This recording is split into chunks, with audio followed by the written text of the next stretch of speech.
Hi Rashi ma'am, it was so nice to have you here. I hope your travel has been okay. I'm doing good. Thank you. I'm Thank sure you for you must be asking. jet lagged after your. I am, but looking at you, I'm like feeling fresh now. I love students. I love college environment, so I'm loving it. I'm all Um, fresh. I'm glad to hear that. Let me give you a quick introduction. I'm Manvi. I'll be taking your interview today. Let me tell you a little bit about Plaksha. Plaksha was founded with the ambition of reimagining engineering education in India, building not just a university but an institution designed for next generation leaders. So, your journey spans entrepreneurship and philanthropy through the Iron Lady Foundation. Today, we'd love to explore how these experiences inform your thinking about designing with institutions that endure the responsibility that they carry for education through STEM. So, first of all, let's start with your story. How would you describe your journey in your own words? To begin with, you could take us some personal anecdotes, any experiences, or anything that shaped you along the way. Oh wow, it's a very long question. I'm really glad to be here. First of all, thank you so much for having me course. here. My personal journey, I will say only one word: exposure. It's that how much exposure a person can get in their life. That depends. It completely changed the scenario, how that kid is developed and grown. So to begin with, I come from a very small village called Sirohi, that is in Rajasthan. Population when I was child, it was hardly 2,000 population that time, and there was no English medium school there. I studied throughout in Hindi medium. I have to, because I was the only kid, my parents don't wanted to send me anywhere. And then there was no exposure I'm talking about 1980s where it is, oh, don't judge my age, okay? So that time what used to happen that we have, first of all, only Hindi medium school in the small village, and being an only child, they don't wanted me to send out anywhere. So there was no exposure of anything, any kind. It's just school, and it was again a very traditional studies that time. Grew up there in Sirohi, studied till graduation in Sirohi, and then always wanted to explore the world, always wanted to go out. I just wanted to run away from the house. No, I'm just kidding. But my mother supported me a lot. So I went for higher education to London to do my master's. And then got married, moved to Bay Area, USA, and started a bootstrap company. From 2 employees to 4,000 plus employees, from 1 country to 30 plus countries, and at the end sold it to a Fortune 200 company and exited from there and started my second phase of life. That sounds marvelous, yes. So, the Iron Lady Foundation is deeply personal. It's inspired by your mother's legacy. What gaps in the foundation did you believe were there, or what more gaps you think are there that made this foundation needed to exist? So, as we talk right now, and I was telling you my journey, personal journey before, what happened that my mom was this is my mom's legacy, I will say, Iron Lady, and Iron Lady represent her for me, that as she was very strong. She was doctor. She used to study in the night and work in the morning, and there were 5 siblings, and she was the only one who was seen school from the girls, and she lost her mom because of like post I will say delivery issues or some problem they had, so they didn't have a proper doctors there. So that time she decided, when she was so small, she lost her mom, she was 1 month old, so she decided to become a gynecologist that time, and she was very strong headed. I'll say none of my aunt have seen school and gone to school. She was the lady who became a gynecologist on her own in 1950s and saved 100 plus girl fetus and girl child that time, because we are from Rajasthan, so that time they used to kill the girl child because of the responsibility a parent have to get married and like to give money to the Female girl, feticide. female feticide. So she was always been a role model for me, but she was the one who saved the girls. I said how I can take the legacy up ahead.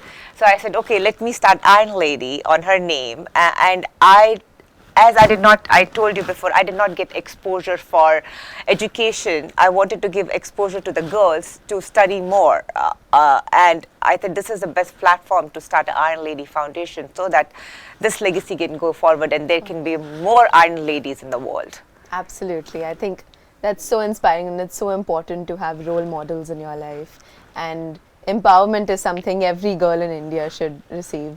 So how would you say the Iron Lady Foundation defines empowerment in practical and structural terms, and how does it empower and inspire other women in India? So for me, empowerment word, you will say, it's not symbolic. For Iron Lady, it's measurable. Absolutely. Okay. We always measure that what kind of effect we are giving it to the society, like if the access to the quality of education, what kind of education, and especially being a founder trustee of Plaksha, I'm immense proud that you get everything here. Yeah. Right? When we go to the field trips, me and my team go and visit the field trips, we see that what are the issues they are facing, a woman is also facing, or a girl child is facing, so that we can bring it up and we can help those people to make the decision with confidence and try to change the world. So again, I will close my sentence again with that empowerment is just not a word as to represent symbolic. It's you should measure how much you can empower the woman or a girl child. Yeah. So like you mentioned that your work spans both like the grassroots community engagement and building a new age university. So how has your grassroots work through the Iron Lady Foundation shaped the way you think about designing institutions, particularly in education and leadership spaces? I want to start with a small story. Please. Okay, when you say grassroots, Yeah. because I've worked in IT company for almost 2 decades, right? I'll say decision can't be made in boardrooms. Okay, unless and until you go on the field and see the grassroots problems, come into their shoes and understand what are the problems you are facing. As I was mentioning, tell you a story. My last visit in India, we went to a village where I saw small girls running around, and they had one stick and wearing school uniform, but on the stick there was a camper of water. They are bringing that camper of water for 2 to 3 kilometers every day. So that what is happening, they are missing the study time there, right? They don't get enough time for studies because mother is telling, oh, come, you are a girl, come and work at home. Oh, this is, girls should not do this. So sitting in the grassroots and being a philanthropist myself, I don't just want to write a check. I want to go on the field and understand the issues and the problems, which we are finally able to see when we go to the field, that after this problem issue of water, we figure it out, we put a pump there. And after that, there are 16 more girls enrolled in the school. We built a toilet last year. After that, 12 more girls, and in fact, there was no female teacher. We got a female teacher in that school. So, grassroots work is very important to understand the real issue rather than just looking through the board or sitting on a AC offices and making the decisions. I think that was a beautiful story. And you mentioned of how girls have enrolled in more girls have enrolled in schools after bringing about positive developments. So both Plaksha and the Iron Lady Foundation invest in education, but at very different levels of the ecosystem. Yes. So how do you see education functioning as a long-term lever for social and economic mobility, especially for women? I will say education, we should do three things for sure. Education must do three things according to me: build confidence, build capability, and build network. And Plaksha bring all of that under one roof. Okay. When I came for the first time to Plaksha University, my jaw was dropped. I said, wow, what a university is. This is a dream university. For me, in my time, if you'll tell me, I was telling my colleague today only that, oh my God, I can never believe that I can study in this kind of a university in my times. And Plaksha bring all of that under one roof. And Iron Lady, I will say, is the one who sees the root cause that why girls cannot go to school, and try to give them the bigger platform to come and study in Plaksha. So, like, if I go back to your question, I will say a degree which you get is a door, like, to opportunities. But network is a door which keeps it open. And because of this, all these founders in Plaksha University and everything which you find under one roof, like, look at your lab. It's a dream lab for anybody to study. Look at your AI programs, right? So this gives you guys and everybody here, and you have diversity of founders, which give more networking opportunity to you. Education is just a degree. Networking is the main seed to plant, to bring that plant up from the seed. So that's the reason I say Iron Lady and Plaksha goes hand in hand. Plaksha give the mentors and Iron Lady give the sponsors. And today's girl, I will say, we need mentors, but with them, we need sponsors also. I think those three pillars were very articulate.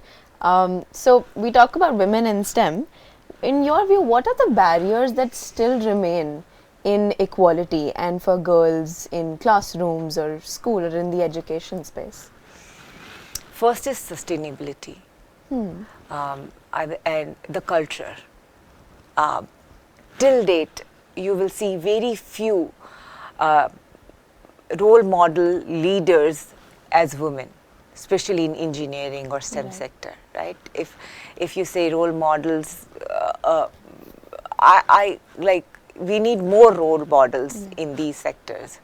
And what happened, lot of time, women herself will step back.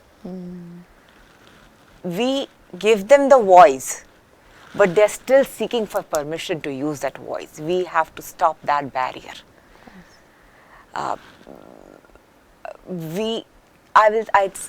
was the other day only, I was talking to one of my friend and I was telling her that girls or women are not built or born with doubt.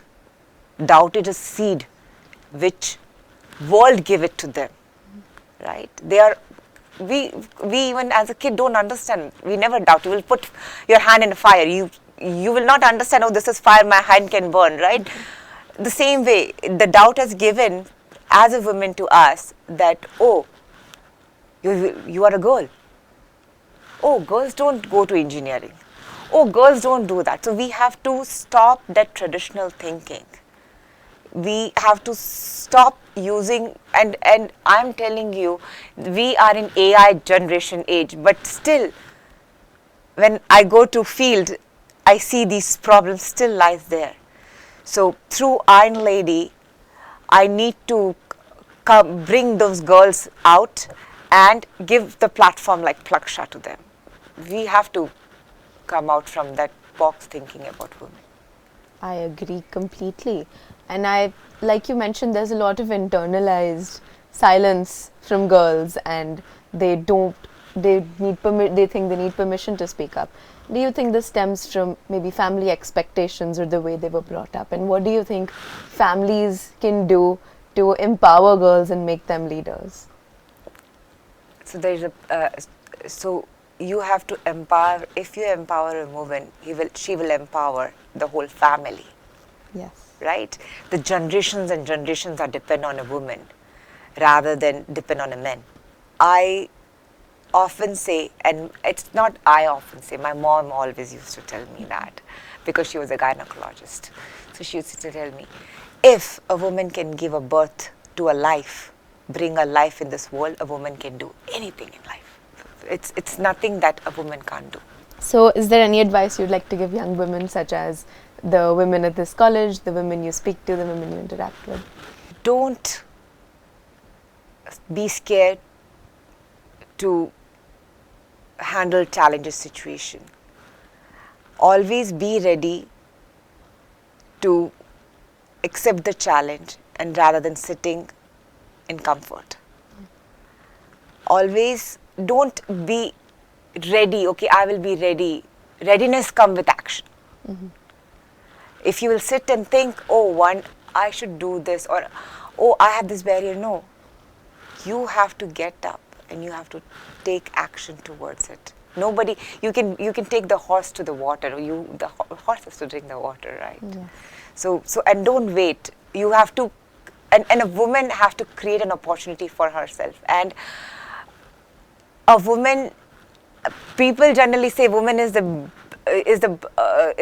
one who brings the woman down. No, woman is the one who brings. You give the hand, the other woman will give you the hand back, and bring your fellow women and leaders and girls ahead. And I want to see more leaders as women in future, and AI is the future. And I'm glad in US and here also AI is doing good, and then girls are coming for coming in different subjects rather than our monotonous subjects. Oh, girls, okay, she's a girl, she will just take science and arts, or she will become a teacher, or she will get a housewife. So limiting. Yeah, I have never heard the term STEM in my life before. When I was a kid, I said, my mother, if you're a good student, you will become a doctor. If you are okay student, you will take commerce. And if you don't study at all, you will take arts. But I'm glad that now we are taking that monotonous thinking out, and girls are coming up and venturing out. So my only one advice is that don't sit in comfort. Seek for challenges in your life. Oh, I think that's extremely wonderful. Like getting out of your comfort zone, one of the most important things you can do. Yes. Your journey is so inspiring, ma'am. Thank you so much for taking time out to sit with us out of your busy schedule. Really appreciate it. Very grateful. Thank you for your time. Thank you. Lovely meeting you too.